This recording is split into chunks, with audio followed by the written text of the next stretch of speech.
परम पिता परमेश्वर, हम आपका हृदय से धन्यवाद करते हैं आपके महान प्रेम के लिए, आपके अद्भुत कार्यों के लिए, अद्भुत सामर्थ्य के लिए, और जिस प्रकार से आपने हमें मृत्यु से छुड़ाकर जीवन में प्रवेश कराया प्रभु, ये केवल आप ही कर सकते हैं, क्योंकि मृत्यु से जीवन में आप ही प्रवेश करा सकते हैं।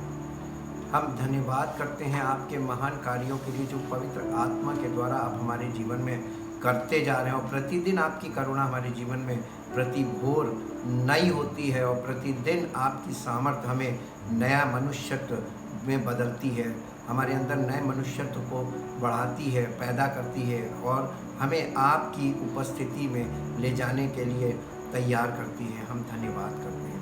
चाहते पिता परमेश्वर, आपके पवित्र वचनों को, जिसके कि हम लायक नहीं हैं, आज भी हमें बहुत सी बातें जो समझ में नहीं आती हैं, पवित्र आत्मा हमें सब बातों को खोल कर सरल करके हमें सिखाता है, समझाता है, ताकि हम उन बातों को अपने जीवन में मान सकें, उसके अनुसार कर सकें, उसके अनुसार चल सकें, ताकि हमारा जीवन आपकी महिमा का कारण बने। धन्यवाद के साथ हम इस प्रार्थना को आपके प्रभु पुत्र प्रभु यीशु मसीह के नाम से मांगते हैं, आमीन। सबको जय मसीह की। हम परमेश्वर का बहुत धन्यवाद करते हैं, क्योंकि वो अद्भुत, अनुग्रहकारी और अद्भुत कार्य करने वाला परमेश्वर है। सामर्थ्य के द्वारा वो अपने आप को प्रकट करता है हमारे जीवन में, और अपनी करुणा और अपनी दया हमारे जीवन में बनाए रखता है। उसकी महिमा अपरंपार, उसकी सामर्थ्य महान है। कल जैसा कि मैंने आपको बताया था कि मन फिराने का सही तरीका होता है कि जिस दिशा में हमारा मुंह है उससे बिल्कुल उल्टे घूम जाना, यानी जहां हमारी पीठ है उधर हमारा मुंह चला जाए, और जिधर हमारा मुंह था उधर हमारी पीठ हो जाए। कई बार लोग मन फिराव के नाम पर घूमते तो हैं, लेकिन वो 180 डिग्री ना घूम के, यानी पूरा पलट के, बल्कि वो ऐसे घूम जाते हैं आधे 90 डिग्री पे, कि आधा उधर भी देखें, आधा इधर भी देखें। जब हम दोनों व्यूज़ को इक्वल करने लगते हैं, यही अधूरा मन फिराव है, और यही गलत ढंग है मन फिराने का। ये सही तरीका नहीं है। परमेश्वर के वचन में बिल्कुल लिखा है कि उन चीज़ों से बिल्कुल विमुख हो जाना जो परमेश्वर की इच्छा के विपरीत है, क्योंकि परमेश्वर की पवित्रता हमारे अंदर कभी भी स्थिर नहीं होगी जब तक कि हम पूर्ण रूप से मन नहीं फिराएंगे। इसलिए आज फिर से हम मन फिराव के विषय में एक नया आयाम लेकर आपके सामने आए हैं। परमेश्वर की ये इच्छा है कि सब लोग मन फिराएं ताकि नाश ना हो। दूसरा पत्रस उसका 3 अध्याय, दूसरा पत्रस उसका 3 अध्याय और उसके 9 पद में इस प्रकार से लिखा हुआ है, प्रभु अपनी प्रतिज्ञा के विषय में देर नहीं करता, जैसी देर कुछ लोग समझते हैं, पर तुम्हारे विषय में धीरज धरता है, और ये नहीं चाहता कि कोई नष्ट हो, वरन ये कि सबको मन फिराव का अवसर मिले। परमेश्वर ये चाहता है कि सबको मन फिराव का अवसर मिले। इसलिए परमेश्वर अपना न्याय का दिन तब तक प्रकट नहीं होने देगा जब तक कि सबको मन फिराव का अवसर जो दिया जा रहा है, जितने लोग इस अवसर का लाभ उठाना चाहते हैं, वो पूरा लाभ उठाकर परमेश्वर के राज्य को हासिल कर लें, परमेश्वर के अनुग्रह को प्राप्त कर लें, परमेश्वर के चुनाव में चले जाएं, परमेश्वर उनको सेलेक्ट कर ले, कलेक्ट कर ले, ताकि वो आने वाले न्याय के अंतर्गत होने वाली तमाम उन कठिनाइयों से, उन समस्याओं से, उन विपत्तियों से बच सकें जो परमेश्वर के न्याय में प्रकट होने वाली है इस पूरी पृथ्वी पर। हम परमेश्वर का धन्यवाद करते हैं। परमेश्वर कितना प्यार करता है उन लोगों से जो लोग परमेश्वर के प्रति जागरूक हैं और सुधि रखते हैं इस बात की कि नहीं, परमेश्वर हमसे वाकई में बहुत प्रेम करता है। मैं आपको एक बात बताना चाहता हूँ कि अक्सर लोग कहते हैं परमेश्वर हमारे साथ है। ये बात से मैं सहमत हूँ। परमेश्वर हमारे साथ है, ये इसका एक हिस्सा है। हम कितना परमेश्वर के साथ हैं, ये वाला हिस्सा कभी किसी ने ध्यान नहीं दिया। यीशु मसीह ने परमेश्वर हमारे साथ है, ये प्राचीन काल से लोग मानते चले आए, लेकिन लोग परमेश्वर के साथ कितने परसेंट हैं, लोग 100% परमेश्वर के साथ हैं कि नहीं हैं, इस विषय पर परमेश्वर ने अपने पुत्र के द्वारा उद्धार का वो कार्य किया ताकि प्रत्येक मनुष्य परमेश्वर के साथ 100% तरीके से हो। जैसा हम कहते हैं कि वो हमारे साथ है, हम भी उसके साथ वैसा ही हो, ताकि हमारी उसके साथ जो सहभागिता है ये हमारे अंदर इस बात की संतुष्टि ले आती है कि परमेश्वर हमारे साथ होता है तो किसी प्रकार का भय, किसी प्रकार की समस्या, किसी प्रकार की चीज़ से हम नहीं डरते, क्योंकि हमारे अंदर इस बात का पूर्ण रूप से भरोसा भी होता है, हमारे अंदर हियाव भी होता है कि परमेश्वर हमारे साथ है और हम परमेश्वर के साथ हैं। और जब दोनों तरफ से रिश्ता मजबूत होता है तब कोई डर नहीं लगता, बल्कि सिद्ध प्रेम भय को दूर कर देता है। जब परमेश्वर का सिद्ध प्रेम हमारे जीवन में साबित हो जाता है तो हमारे अंदर से भय खत्म हो जाता है। परमेश्वर का आत्मा हमें इसी दिशा में आगे बढ़ाता है कि परमेश्वर हमारे साथ है। ये तो सब लोग कहते हैं, लेकिन बहुत कम लोग होंगे जो ये अनुभव प्राप्त करते हैं कि वो लोग परमेश्वर के साथ हैं। जिस प्रकार से आप परमेश्वर का इंतज़ार कर परमेश्वर हमारा इंतज़ार करता है, वैसे ही हम भी परमेश्वर का इंतज़ार करें। जैसे परमेश्वर हमारे लिए समय निकालता है, हम भी परमेश्वर के लिए समय निकालें और इन चीज़ों में कभी भी किसी प्रकार की कटौती या कमी ना करें। अगर आप चाहते हैं कि आप परमेश्वर के साथ हैं, परमेश्वर हमारे साथ तब भी होता है जब हम अविश्वासी होते हैं, लेकिन हमें परमेश्वर के साथ विश्वास योग्य हमेशा बने रहना है। इसीलिए पवित्र आत्मा हमको दिया गया है कि वो हमें इस क्षेत्र में, जीवन के इस कार्य के लिए हमें मजबूत करे और हमारे अंदर परमेश्वर के प्रति स्थिर प्रेम उत्पन्न करे। परमेश्वर स्थिर प्रेम से पैदा होता है। जब किसी के मन में खुशी होती है तब तो वो प्रभु प्रभु करता है, लेकिन जब वो परेशान होता है, दुखी होता है, तब वो कहता कौन प्रभु प्रभु होता तो ऐसा होता। ये वाली बातें हमारे जीवन में, ये चीज़ नहीं होनी चाहिए, फ्लक्चुएशन नहीं होना चाहिए। अगर मुश्किल हालात में परमेश्वर हमारे साथ ना होता तो हम मुश्किल हालात को पार भी नहीं कर सकते। अच्छे समय में परमेश्वर हमारे साथ होता है, लेकिन बुरे समय में वो हमें अपनी गोद में उठा लेता है। और जब वो गोद में उठा लेता है तो हमको लगता है कि हम अकेले हैं। नहीं, उस समय आप परमेश्वर की गोद में होते हैं जब आप मुश्किल हालात में होते हैं। अगर आप परमेश्वर से सही संबंध बनाकर चलते हैं तो, अगर आप परमेश्वर से वैसे ही प्रेम करते हैं जैसा परमेश्वर हमसे और आपसे प्रेम करता है, आप उसको वैसे ही समय देते हैं जैसे परमेश्वर हमारे लिए अवेलेबल रहता है। हम पुकारते हैं और वो तुरंत हाजिर होता है। वैसे ही हमें भी परमेश्वर के हर बात पर रिस्पॉन्ड करना चाहिए और अलर्ट रहना चाहिए कि परमेश्वर को जिसने हमारे लिए बड़े बड़े सामर्थ्य के काम किए, वो भी हमारा इंतज़ार करता है, वो भी हमसे समय चाहता है, वो भी हमसे बात करना चाहता है, वो अपनी बातों को हमसे शेयर करना मांगता, अपनी भावनाओं को हमसे शेयर करना मांगता है। आज हम देखेंगे कि किस किस को मन फिराने की आवश्यकता है, किन किन को ज़रूरी है मन फिराना। परमेश्वर के वचन के अनुसार इज़राइल को मन फिराने की आवश्यकता है। परमेश्वर के वचन के अनुसार प्रेरितों के काम उसका 5 अध्याय और उसके 31 पद में इस प्रकार से लिखा हुआ, मैं आपके बीच में पढ़कर सुनाऊंगा। प्रेरितों का काम 5 अध्याय और उसके 31 पद में लिखा हुआ है, 5 अध्याय का 31 पद, और यहाँ पर लिखा, उसी को परमेश्वर ने प्रभु और उद्धारकर्ता ठहराकर अपने दाहिने हाथ पर उच्च कर दिया कि वो इज़राइलियों को मन फिराव की शक्ति और पापों की क्षमा प्रदान करे। मन फिराव की शक्ति परमेश्वर की ओर से मिलती है और पापों की क्षमा मन फिराव के कारण मिलती है। जो कोई सच्चाई से मन फिराता है उसी को पापों की क्षमा मिलती है। तो इस बात को समझें कि आपके ये कह देने से कि मैं पापी हूँ आप छूट नहीं जाते, बल्कि परमेश्वर जब तक आपको ग्रहण नहीं कर लेता तब तक आपको पापों की, और जब तक आपकी पापों की क्षमा नहीं होती तब तक परमेश्वर आपको ग्रहण नहीं कर सकता। परमेश्वर जब ग्रहण करता है तो उसका एक प्रमाण है और वो है पवित्र आत्मा। परमेश्वर अपनी पवित्र आत्मा की मोहर लगाता है, वो उसे पवित्र आत्मा को हमारे जीवन में भेज देता है ताकि पवित्र आत्मा हमको परमेश्वर के पुत्र के स्वरूप में परिवर्तित करे। दूसरा है, यहूदी को मन फिराने की ज़रूरत है।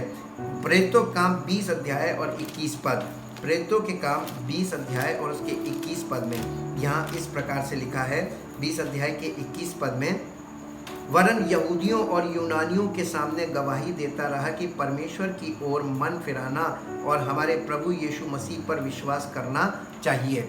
यानी यहूदियों को और यूनानियों को, इनको भी परमेश्वर के प्रति मन फिराना है। परमेश्वर चाहता है ये भी मन फिराए और उसके इकलौते पुत्र पर विश्वास करे, ताकि इन्हें पापों की क्षमा प्राप्त हो और परमेश्वर इन्हें अपनी आत्मा के द्वारा ग्रहण करे।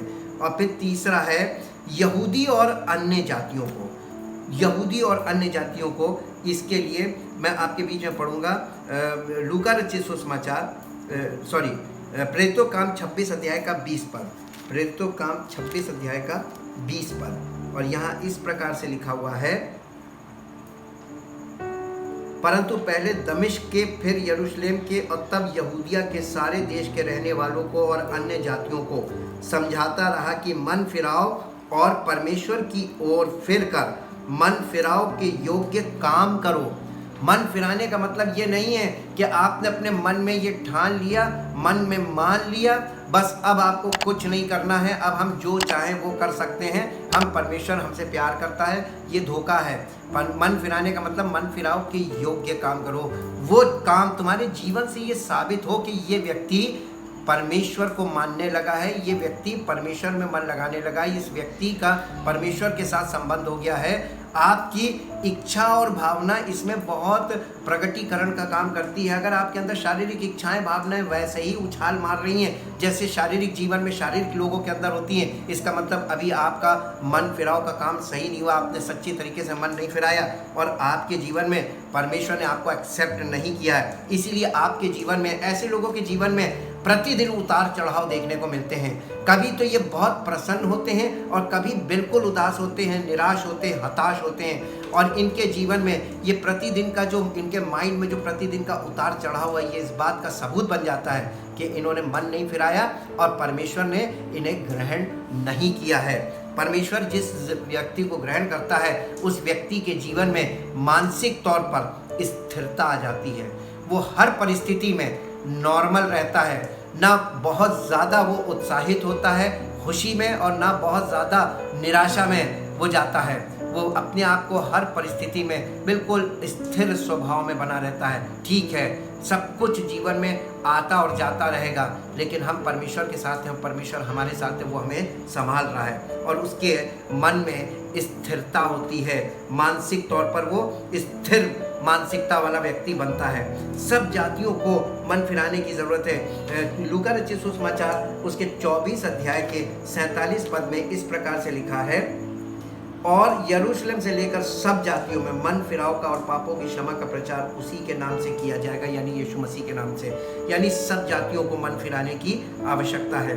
उसके बाद 5वां है, हर व्यक्ति को हर जगह परमेश्वर ने आज्ञा दी है कि मन फिराओ। प्रेरितों के काम 17 अध्याय के 30 पद में लिखा हुआ है, इसलिए परमेश्वर ने अज्ञानता के समयों पर ध्यान नहीं दिया, पर अब हर जगह सब मनुष्यों को मन फिराने की आज्ञा देता है, क्योंकि उसने एक दिन ठहराया है जिसमें वो उस मनुष्य के द्वारा यानी यीशु मसीह के द्वारा धर्म से जगत का न्याय करेगा, जिसे उसने ठहराया है, और उसे मरे हुओं में से जिलाकर ये बात सब पर प्रमाणित कर दी है।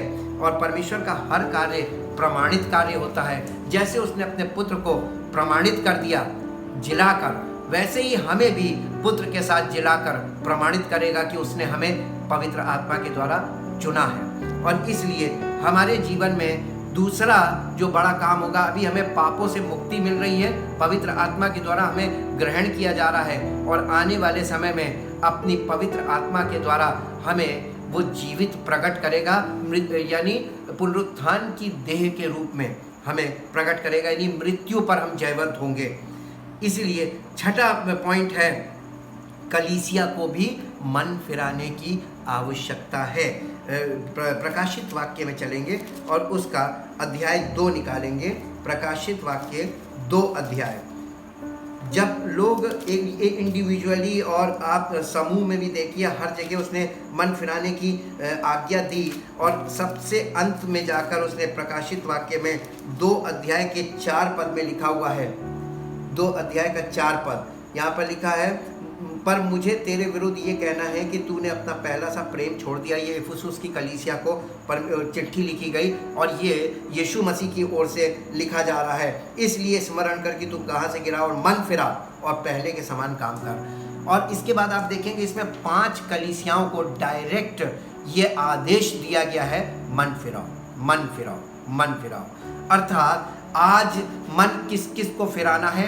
प्रत्येक जाति को, प्रत्येक मनुष्य को, प्रत्येक समूह को और प्रत्येक कलीसिया को, सबको मन फिराने की आवश्यकता है। और बिना मन फिराए परमेश्वर का आत्मा हमें ग्रहण नहीं करेगा, या यूँ कह लीजिए परमेश्वर हमें अपनी आत्मा के द्वारा ग्रहण नहीं करेगा। पर आप चाहते हैं कि परमेश्वर आपको ग्रहण करे, तो आपको भी इस परमेश्वर की इच्छा को जानने की ज़रूरत है कि एक पाप का पवित्रता से कोई संबंध नहीं हो सकता तब तक जब तक कि वो पाप मिट न जाए। पाप की मजदूरी तो मृत्यु है। कौन हमारी तरफ से मरेगा कि हमको पाप से मुक्ति मिल जाए और हम परमेश्वर के निकट जा सके। यही काम तो परमेश्वर ने अपने पुत्र के द्वारा किया। उसने हमारे पापों को अपने इकलौते पुत्र पर, जो बिल्कुल निष्कलंक और निर्दोष था, जो कभी पाप को जानता तक नहीं था, उस पर हमारे और आपके पापों को लाद दिया, समस्त मानव जाति के पापों को लाद दिया, ताकि हमको छुटकारा मिले। वो पाप जो परमेश्वर की उपस्थिति में जाने से हमें रोकने का काम करता था, वो सबसे बड़ी बाधा थी जो हमें परमेश्वर तक पहुंचने में हमारे लिए दीवार बन के खड़ी होती थी। प्रभु यीशु मसीह के द्वारा सबसे पहले पाप की दीवार गिराई। उस बलिदान के द्वारा हमारे पापों का निवारण हुआ, ताकि हम आगे बढ़ सकें और हम परमेश्वर के पुत्र कहला सकें, और हम प्रभु यीशु मसीह के द्वारा परमेश्वर के पुत्र कहला सकते हैं। लेकिन दूसरा पड़ाव और आ जाता है, वो ये कि जब परमेश्वर हमें अपनी आत्मा के द्वारा ग्रहण करता है तो हमें और ज़्यादा सतर्क होने की ज़रूरत है, क्योंकि जब पहला पड़ाव हमारे सामने से हट गया जिसमें हमने कुछ नहीं किया, तो हमको लगता है कि हम अब कुछ नहीं हमें करना है, अब हम छूट गए, हम बच गए और अब हमको परमेश्वर की ओर से कुछ करने की ज़रूरत नहीं है, क्योंकि हम तो सेत में धर्मी ठहरा दिए गए। जी हाँ, हम और आप सेत में धर्मी ज़रूर ठहराए गए हैं, लेकिन अब आपको वो करना है जो शायद हमने आपने जीवन में कभी नहीं किया, जिसका हमारे पास अनुभव नहीं और जिसे करने की सामर्थ्य हमारे और आपके पास नहीं है। यहाँ पर हमको अब क्या करना है, इसे समझने के लिए हम परमेश्वर के वचन में चलते हैं और आपके साथ पढ़ेंगे इब्रानियों की पत्री और उसके 10 अध्याय में और उसके 26 पद से। 10 अध्याय 26 पद यहाँ पे लिखा है, क्योंकि सच्चाई की पहचान प्राप्त करने के बाद यदि हम जानबूझकर पाप करते रहें तो पापों के लिए फिर कोई बलिदान बाकी नहीं। हाँ, दंड का एक भयानक बाढ़ जोना और आग का ज्वलन बाकी है जो विरोधियों को भस्म कर देगा। यहाँ पर साफ लिखा हुआ है, क्योंकि जब हमें सच्चाई की पहचान हमको प्राप्त हो गई और हमको ये मालूम हो गया कि हम परमेश्वर ने हमें ग्रहण कर लिया है और हमें पवित्र आत्मा के द्वारा उसने ग्रहण किया है और पवित्र आत्मा अब हमारे जीवन में काम कर रहा है, तो हमको बिल्कुल शारीरिक जीवन में जैसे पहले हम जीते थे वैसे जीने की ज़रूरत है, या हमको अब यहाँ पर सतर्क हो जाने की ज़रूरत है कि अब हम सांसारिक लोगों से और शारीरिक लोगों से अलग वैसे रहें, जैसे वो जी रहे हैं वैसे ना रहें, उनकी जैसी हरकतें ना करें, उनके जैसा व्यवहार ना करें, उनके बीच में हमको रहना है, लेकिन हमें परमेश्वर के पुत्र की पहचान हमारे जीवन से प्रकट होनी चाहिए उनके बीच में। यहाँ पर मैं आपको फिर से एक जगह ले चलूँगा और वो यहाँ पर लिखा है कि इब्रानियों की पत्री 6 अध्याय में और उसके 4 पद से, क्योंकि जिन्होंने एक बार ज्योति पाई और जो स्वर्गीय वरदान का स्वाद चख चुके, यानी पवित्र आत्मा के द्वारा ग्रहण किए गए और पवित्र आत्मा के भागी हो गए, साफ साफ लिखा पवित्र आत्मा के भागी हो गए। अब यहाँ पे खतरा शुरू हो जाता है और लिखा है, और परमेश्वर के उत्तम वचन का और आने वाले युग की सामर्थ का स्वाद भी चख चुके। यदि वे भटक जाएं तो उन्हें मन फिराव के लिए फिर नया बनाना अनहोना है। जब कोई व्यक्ति प्रभु यीशु मसीह पर विश्वास करके उसके बलिदान के द्वारा उस पार चला जाता है और पवित्र आत्मा के द्वारा परमेश्वर उसे ग्रहण कर लेता है, उसके बाद खतरा ज़्यादा होता है, क्योंकि उसके बाद ऐसे लोग भी भटक जाते हैं और ऐसे लोग भी भटक रहे हैं और ऐसे लोगों का भटकना भी संभव है। इसलिए परमेश्वर के वचन में ये गंभीर बात लिखी हुई है कि उनके लिए मन फिराव बहुत कठिन हो जाएगा और उन्हें नया बनाना अनहोना होगा, लिखा है, इम्पॉसिबल हो जाता है, क्योंकि वे परमेश्वर के पुत्र को अपने लिए फिर से क्रूस पर चढ़ाते हैं और प्रगट में उस पर कलंक लगाते हैं। अब आपको इस बात को समझाने के लिए आगे ऐसा लिखा 7 पद में, क्योंकि जो भूमि वर्षा के पानी को पी पी कर जो उस पर बार बार पड़ता है, पी पी कर जिन लोगों के लिए वो ज्योति बोई जाती है, उनके काम का साग पात उग जाती है, वो परमेश्वर से आशीष पाती है। पर यदि वो झाड़ी और ऊंट कटारे उगाती है तो निकम्मी और श्रापित होने पर है और उसका अंत जलाया जाना है। ये आप समझ लीजिए कि परमेश्वर के न्याय को प्रकट कर रहा है उन लोगों के जीवन में जिन्होंने विश्वास किया, परमेश्वर ने उन्हें अपनी पवित्र आत्मा के द्वारा ग्रहण किया, लेकिन उन्होंने परमेश्वर के वचन का आदर नहीं किया, उसको ध्यान नहीं दिया, उसमें उसके परमेश्वर की आत्मा के साथ समय व्यतीत नहीं किया, उसके साथ फेलोशिप नहीं की और केवल अपनी शारीरिक क्रियाओं में लगे रहे, शारीरिक इच्छाओं में चलते रहे, शारीरिक इच्छाओं को पूरा करने का प्रयास करते रहे और मन की और शरीर की इच्छाएं और अभिलाषाओं में लिप्त हो गए। ऐसे लोगों के लिए लिखा है कि उनका नया बनाना अनहोना है, इम्पॉसिबल हो जाता है, उनका मन फिराना अनहोना है। और इसीलिए ऐसे लोगों के लिए लिखा है कि वे अपने परमेश्वर के पुत्र को दोबारा क्रूसीफाई भी करते हैं और प्रकट में उस पर कलंक लगाते हैं। और लिखा हुआ है जो भूमि वर्षा का पानी पी पी कर जो उस पर बार बार पड़ता है, इसका मतलब जो आपको बार बार वचन मिल रहा है, आप उस वचन को सुन रहे हैं, लेकिन सुनने के बाद आपके जीवन में क्या उग रहा है, आउटपुट क्या निकल रहा है, वही शारीरिक बातें, वही सांसारिक बातें, वही जो सब बातें कर रहे हैं, उन्हीं बातों में आप जुड़ जाते हैं, उन्हीं की चर्चा में आप ये चर्चा का विषय, चर्चा का पाठ लेते हैं और उसी चर्चा में आप लग जाते हैं। अगर आप ऐसा कर रहे हैं, ये ऊंट कटा रहे हैं, आपके जीवन में जो आप सुन रहे हैं परमेश्वर का वचन, उस वचन का प्रभाव आपके जीवन से क्या निकल रहा है, आप अंगीकार क्या कर रहे हैं, आप दूसरों के लिए कैसी बातें बोल रहे हैं, आप परमेश्वर के वचन पर आधारित बातों को क्यों नहीं शेयर कर रहे हैं, आप तो वही कर रहे हैं जो संसारिक। इसका मतलब मन फिराने के बाद भी इंसान फंस सकता है, पवित्र आत्मा पाने के बाद भी वो फंस सकता है। इसमें केवल गलती इतनी सी है कि जब पवित्र आत्मा के द्वारा परमेश्वर हमें ग्रहण करता है, ये हमारी इमेच्योर स्टेज है स्पिरिचुअली, और यहीं पर खतरनाक है। हमको संरक्षकों के अधीन रहना चाहिए, जो परमेश्वर की आत्मा से प्रेरित लोग हैं उनके साथ जुड़े रहना चाहिए, उनके साथ बातचीत करते रहना चाहिए, उनके साथ परमेश्वर के वचन के विषय में चर्चा करते रहना चाहिए, उनसे पूछते रहना चाहिए, प्राप्त करते रहना चाहिए, जानकारी को बढ़ाना चाहिए, मजबूती को बढ़ाना चाहिए, ताकि आपके जीवन में स्थिरता आए, आपके मानसिक जीवन में, आपके प्राणों में स्थिरता आए, ताकि जब आप मुश्किलात में हो तो वो स्थिरता काम करे, आपके अंदर मैच्योरिटी आएगी, तभी आप स्थिर मन और स्थिर प्रेम रख सकेंगे परमेश्वर के साथ। तब आपका परमेश्वर के साथ स्थिर संबंध होगा, तब आप किसी बात से विचलित नहीं होंगे, भटकेंगे नहीं और बहुत जल्दी से हताश और निराश नहीं होंगे, बल्कि स्थिरता से आप परिस्थितियों का सामना करते हुए आगे को बढ़ेंगे।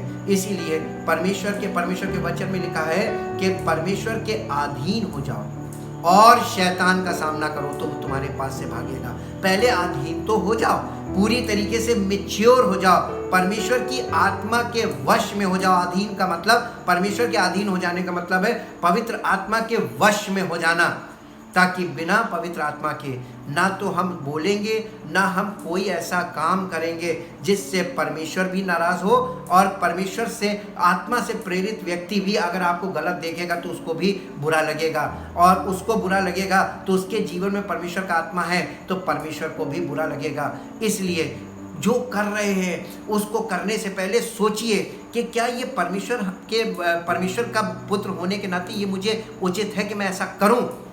आप अपने अंदर जब सवाल करेंगे तब पवित्र आत्मा आपको देगा, नहीं ये तुम्हारे लिए उचित नहीं है, तुम्हें ऐसा नहीं करना चाहिए, तुम्हें ऐसे नहीं बोलना चाहिए, तुम्हें इस तरीके का व्यवहार नहीं करना चाहिए, तुम्हें इस संगति में नहीं जाना चाहिए, ऐसे लोगों के बीच में नहीं जाना चाहिए। हर उस चीज़ को जब आप परमेश्वर के लिए कुछ छोड़ेंगे तभी तो परमेश्वर से कुछ प्राप्त करेंगे। नो पेन नो गेन, लो पेन लो गेन, मोर पेन मोर गेन। जब आप कुछ छोड़ते हैं तो तकलीफ होती है, और जब तकलीफ होगी तभी कुछ प्राप्त होगा। परमेश्वर की आत्मा की सामर्थ्य में होकर मैं आप सबों से निवेदन करता हूँ कि मन फिराने के उद्देश्य को भी समझें, उसकी गंभीरता को जानें। परमेश्वर ने ऐसे ही नहीं कहा है कि मन फिराओ, स्वर्ग का राज्य तुम्हारे निकट है। मन फिराते समय आपके मन की जांच कौन कर रहा है ये जान लीजिए। आप परमेश्वर को नहीं देख सकते, लेकिन परमेश्वर सबको देखता है। आप क्या सोच रहे हैं परमेश्वर को मालूम है। आपके मुख से निकलने से पहले आपके मन के अंदर क्या चल रहा है वो जान लेता है। ऐसे परमेश्वर से डरने की और उसके सामने सच्चाई के साथ बने रहने की बहुत सख्त ज़रूरत है। ये समझ लीजिए, मसीही जीवन परमेश्वर उपस्थित है और हम उसकी उपस्थिति में वो हमारे सामने है। उसे हाजिर मानकर जो आप ज़िंदगी जीते हैं वो है सच्चा मसीही जीवन। और वही आप ये सोच लीजिए कि जब आप कोई काम कर रहे हैं प्रतिदिन, आप कितने भी अकेले में हो, आप गुप्त में क्या कर रहे हैं, आप गुप्त में क्या सोच रहे हैं और आपके मन में क्या चल रहा है, परमेश्वर को मालूम है, क्योंकि परमेश्वर से कुछ छिपा नहीं है। वहाँ पर आपको करेक्शन करने की ज़रूरत है, उन चीज़ों को अपने अंदर से निकाल फेंकने की ज़रूरत है, क्योंकि वही चीज़ें परमेश्वर की आत्मा को आपके भीतर आने से रोकती हैं, ताकि ऐसा ना हो कि परमेश्वर की आत्मा की अगुवाई में ये व्यक्ति चलकर परमेश्वर के राज्य में चला जाए और शैतान के राज्य से छूट जाए। विपरीत परिस्थितियों के बीच में पवित्र आत्मा का काम बहुत ज़्यादा होता है। जब आप विपरीत परिस्थितियों में होते हैं तब आप गंभीर हो जाते हैं परमेश्वर को लेकर, लेकिन जब आप ज़रा सा रिलैक्स होते हैं, ज़रा सा आपको परमेश्वर की ओर से सुख और शांति का अनुभव मिलता है, बस वहीं पर आप बिल्कुल ठंडे हो जाते हैं और आप अपनी शारीरिक गतिविधियों में लग जाते हैं। हम आज परमेश्वर से प्रार्थना करने जा रहे हैं। अगर आपको लगता है कि मुझे भी परमेश्वर के आगे सच्चाई से उन बातों को मान लेने की ज़रूरत है जो हमारे अंदर चल रही है, हो सकता है आपके शरीर से कोई ऐसी चीज़ कभी प्रकट ना हुई हो जिससे पता चले कि आप गलत हैं, लेकिन आपके मन के अंदर ऐसे विचार और ऐसी योजनाएं, इच्छाएं, भावनाएं चल रही हैं जो परमेश्वर की इच्छा के और परमेश्वर की योजना के विरोध में है और परमेश्वर की आत्मा के विरोध में है, परमेश्वर के वचन के विरोध में है। उन बातों के लिए परमेश्वर के वचन को ध्यान दें और ये पता करें कि कौन सी चीज़ है जो हमारे अंदर अभी भी रुकावट बन के बैठी हुई है, हमारे हृदय में है, हमारे माइंड में है। मैं प्रार्थना करने जा रहा हूँ और आज परमेश्वर आपको उस रुकावट को आपके अंदर से दूर करेगा, ताकि पवित्र आत्मा आपके जीवन में आए और हृदय परिवर्तन सच्चाई के साथ करें और पूरी तरीके से परमेश्वर को अपना जीवन समर्पित करें, क्योंकि आने वाला कठिन समय और आने वाले समय की कठिनाइयाँ आपके लिए और बड़े चैलेंजेस को लेकर खड़ी हैं। अगर आज आपने अपने आप को मजबूत नहीं किया तो कल आप बहुत मुश्किल में पड़ने वाले हैं। इसलिए परमेश्वर को हाजिर मान लीजिए कि वो उपस्थित है और उसकी उपस्थिति का फ़ायदा उठाइए। और आज मैं प्रार्थना करने जा रहा हूँ, आप अपने अंदर झांक कर देखिए कि वो क्या बातें हैं, कैसे विचार हैं, कौन सी चीज़ें हैं जो परमेश्वर की वचन को और उसकी बातों को सुनने से आपको रोकती हैं। परमपिता परमेश्वर, आपका धन्यवाद करते हैं। हमें मालूम पिता परमेश्वर शरीर आत्मा के विरोध में और पवित्र आत्मा शरीर के विरोध में लालसा करता है, ये दोनों एक दूसरे के विरोधी है। ये जानकारी आपके वचन से हमें प्राप्त हुई है, लेकिन हमने अनुभव से ये बात भी सीखी है कि जब हम पवित्र आत्मा के अनुसार चलने की ठान लेते हैं और जब हम इस मामले में अपनी उन इच्छाओं को मार देते हैं जो शारीरिक इच्छाएं, तो हमें मालूम है आपकी ओर से हमें सामर्थ्य भी मिलती है ऐसा करने की, और इसके बाद हमें बरकत और उन्नति और सफलता भी मिलती है आपकी ओर से इनाम स्वरूप, ताकि हम आपकी इच्छा में आगे बढ़ें और आपके राज्य में बढ़ें, आपकी महिमा का कारण बने और सामर्थ्य आपकी प्रकट होती है। और हमारी इच्छा में आपकी सामर्थ्य जब आती है तो हमारा जीवन आपकी महिमा का कारण बनता है। धन्यवाद करते प्रभु, जितने लोग आज सच्चाई से अपना मन फेर रहे हैं, हृदय में इस बात को एक्सेप्ट कर रहे हैं कि हम गलत हैं, किन किन बातों में वो गलत हैं, ये व्यक्तिगत मैटर है प्रभु। जब वो अपनी गलतियों को एक्सेप्ट कर रहे हैं देखकर, चाहते हैं आपका पवित्र आत्मा उन्हें सामर्थ्य दे और उनकी सहायता करे, ताकि वो जीवन में पार हो जाए, शारीरिक जीवन से अनंत जीवन में प्रवेश कर जाएं। और प्रभु सांसारिकता को मारने की सामर्थ्य उनको प्राप्त हो, सांसारिकता पर जय प्राप्त करने की सामर्थ्य हो, ताकि आपका नाम महिमा पाए। धन्यवाद के साथ इस प्रार्थना को आपके इकलौते पुत्र प्रभु यीशु मसीह के नाम से मांगते हैं, आमीन। परमेश्वर आपको आशीष दे। जय मसीह।